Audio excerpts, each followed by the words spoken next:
दोस्तों और मेरे प्यारे विद्यार्थियों, आखिरी क्लास में हमने देखा था कि इफ एल्स स्टेटमेंट किस तरीके से कार्य करता है और किस तरीके से हम उसके कोड को हम लिखते हैं, किस तरीके से राइट करते हैं, इसके बारे में हमने समझा था।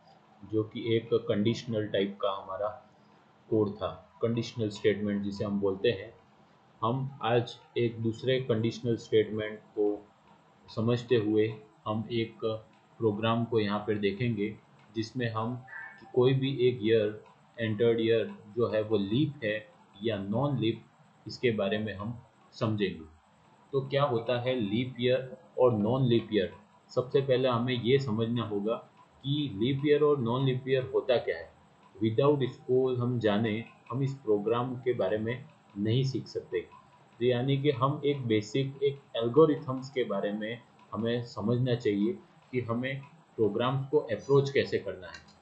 तो कोई भी ईयर लीप तब होता है, लीप ईयर का मतलब वो होता है जिसमें एक साल में 366 दिन, 366 डेज होते हैं, और नॉन लीप ईयर्स में 365 डेज होते हैं।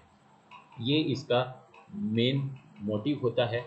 तो ऐसे कौन से ईयर होते हैं जो कि लीप होते हैं और ऐसे कौन से ईयर हैं जो कि नॉन लीप होते हैं? तो अगर हम बात करें, हर 400वां साल यानी कि हर 400 साल, यानी जो डिवाइड होता है, कोई भी नंबर जो कि 400 से डिवाइड होता है, वो डायरेक्टली क्या गिना जाता है? लीप ईयर गिना जाता है। जैसे कि 400, 800, 1200, ये सब लीप ईयर होते हैं। इसके अलावा और क्या लीप ईयर होते हैं? तो लीप ईयर वो होते हैं जैसे कि जिसमें 4 का डिवाइड तो जाए, divided by 4, divided by 4, but not divided by 4, but not divided by 4। ऐसा क्या reason? Not divided by 100, sorry. So divided by तो 4 होना चाहिए, बट 100 से डिवाइड नहीं होना चाहिए। जैसे कि हम बात करें 100, 200, 300, 500, 600, ये जो नंबर्स है वो 4 से तो डिवाइड हो रहे हैं, बट 100 से डिवाइड नहीं होने चाहिए थे। क्योंकि ये 100 से डिवाइड हो जा रहे हैं, इसलिए ये लीप ईयर में काउंट नहीं होंगे। तो 100, 200, 300 ये जो है वो लीप ईयर नहीं माने जाएंगे। इसका मेन रीज़न जो है वो अर्थ के रोटेशन की वजह से, क्योंकि अर्थ का जो मूवमेंट है वो exactly 365 days, 5 hour 48 minute 30 second something होता है। जिसकी वजह से जो 100th ईयर जो होता है हमारा, वो हमारा लीप ईयर में काउंट नहीं होता। भले ही वो 4 से डिवाइड होता है, बट क्या है कि उसे हम लीप ईयर में काउंट नहीं करते हैं। बट हर यही रिपीटेशन जब 4 टाइम हो जाता है, मतलब 100 का रिपीटेशन 4 टाइम, यानी कि 400, 800, 1200, 1600, ये जो होते हैं वो हमारे लीप ईयर में काउंट होते हैं। तो यहाँ पे हमने देखा कि लीप ईयर की दो कंडीशन है। आइदर यहाँ पे जो ईयर है वो 400 से डिवाइड होना चाहिए, या फिर 4 से डिवाइड न हो, 4 से डिवाइड होकर के 100 से डिवाइड न हो। तो इस प्रोग्राम को हम इफ एल्स से करने का ट्राई करते हैं। तो इफ सबसे पहले तो हम एक ईयर प्रिंट करवा लेते हैं, इंट ईयर। तो यूज़र से एक ईयर को हम यहाँ पे प्रिंट करवा लेते हैं। इनपुट ले लेते हैं, एंटर ईयर, और यहाँ पर यूज़र एक ईयर को इनपुट करवा लेगा। हम चाहे तो इंट की जगह शॉर्ट इंट का भी यूज़ कर सकते हैं, जो कि 2 बाइट का होता है। इंट यहाँ पर हमारा 4 बाइट का मेमोरी रिजर्व करता है। तो हम स्पेस को बचाने के लिए भी हम यूज़ कर सकते हैं, जो कि कुछ बड़े प्रोग्रामिंग स्किल के लिए अच्छा होता है, जहाँ पे हमें मेमोरी और टाइम कंज्यूमिंग के बारे में सोचना पड़ता है। यानी कि time optimization and space optimization के लिए हमें ये चीज़ें भी ध्यान में रखनी चाहिए। वैसे हम यहाँ पे अभी बेसिक स्ट्रक्चर पे है, इसलिए हम यहाँ पे इंट डेटा टाइप्स का यूज़ कर रहे हैं। तो यहाँ पे हम एक साथ से दो कंडीशंस का यूज़ करते हैं। आइदर ईयर जो है वो 400 से डिवाइड हो, और यहाँ पे हमने एक ऑपरेटर का यूज़ किया है, और यानी कि या तो ये कंडीशन हमारी ट्रू होनी चाहिए, या इसके दूसरी तरफ की जो कंडीशंस है वो हमारी ट्रू होनी चाहिए। तो यहाँ पे मेरी दूसरी कंडीशन थोड़ी बड़ी है कि डिवाइडेड बाय 4 होना चाहिए। तो यर डिवाइडेड बाय 4 एंड, क्योंकि ये एंड है दोनों ही सेटिस्फाई होने चाहिए तो हमारी बात है। तो एंड तब लगाते हैं जब ऑल ट्रू होंगे तो ही ट्रू माना जाएगा, जबकि और में कोई भी एक कंडीशन ट्रू होगी तो ट्रू माना जाएगा।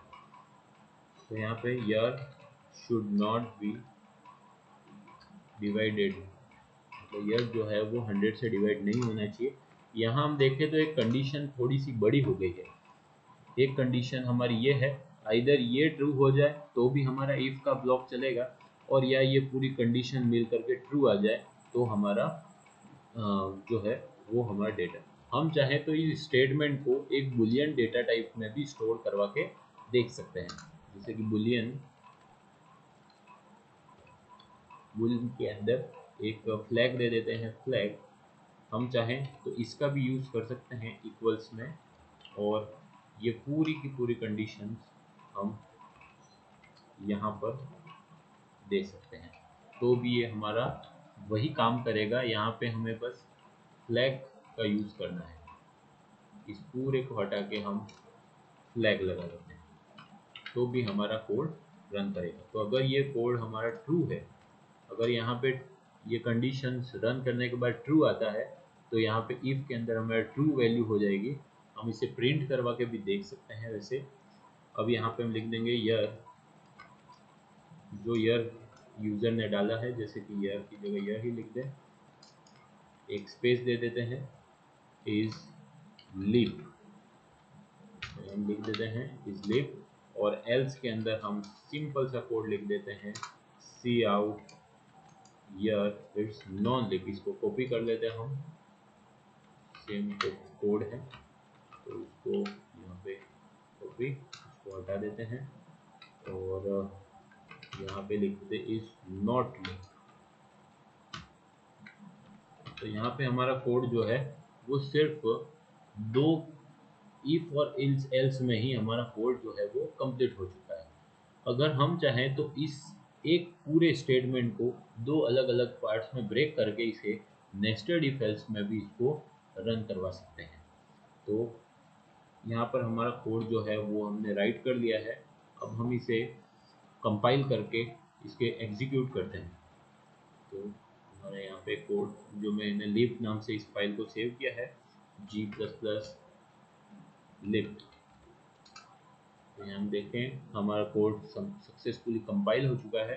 हम इसे रन करवाते हैं, एंटर ईयर। हम अभी हमारा लेटेस्ट 2024 जो है वो हमारा लीप ईयर था, चेक करते हैं, यस ईयर 2024 इज लीप।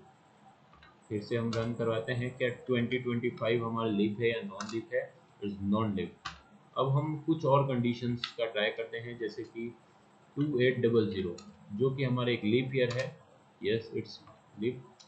कुछ और 300 पे ट्राई करते हैं जो कि नॉन लीप होना चाहिए, तो yes 300 is non leap year. तो यहाँ पे हमने दो अलग अलग ऑपरेटर्स का यूज़ किया है यहाँ पे, एक तो और ऑपरेटर एंड एक एंड ऑपरेटर। कुछ प्रोग्रामिंग में और एंड की जगह हमें ये वाले सिंबल एंड जो डबल बार है उसका हमें यूज़ करना पड़ता है। ये हमारा एंड है और ये हमारा और स्टेटमेंट है। इनके साथ ही एक और स्टेटमेंट होता है नॉट, जो कि हमने यहाँ पे यूज़ किया है। ये नॉट का काम करता है, अगर कोई कंडीशन ट्रू है तो इसको फॉल्स बना देगा और फॉल्स है तो ट्रू बना देगा। तो हमारा यहाँ पे कोड जो है वो सक्सेसफुली हमने रन करवा लिया है, और हमने समझा कि इफ एल्स स्टेटमेंट किस तरीके से हमारा वर्क करता है। हम आगे के कुछ प्रोग्राम्स में नेस्टेड इफ एल्स भी कुछ टाइम से हम देखेंगे।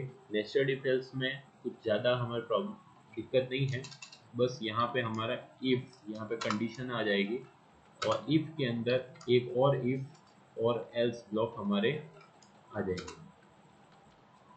कुछ यही है, यानी कि इफ के अंदर भी हम इफ एल्स और आ जाएंगे, और एल्स के अंदर भी हमारे कुछ इफ और एल्स जो है वो हमारे आते जाएंगे। यहाँ पे हमारे ब्लॉक आते रहेंगे और इसको हम मतलब एक ही इफ और एल्स के अंदर बहुत सारे इफ और एल्स का लैडर जो है वो कंटिन्यूसली अगर चलता रहता है तो इसे हम नेस्टेड इफ एल्स बोलते हैं। तो नेस्टेड इफ एल्स का यूज़ वैसे हमें कम से कम ही करना चाहिए, क्योंकि ये प्रोग्राम की कॉम्प्लेक्सिटी जो है वो इसको इंक्रीज कर देते हैं।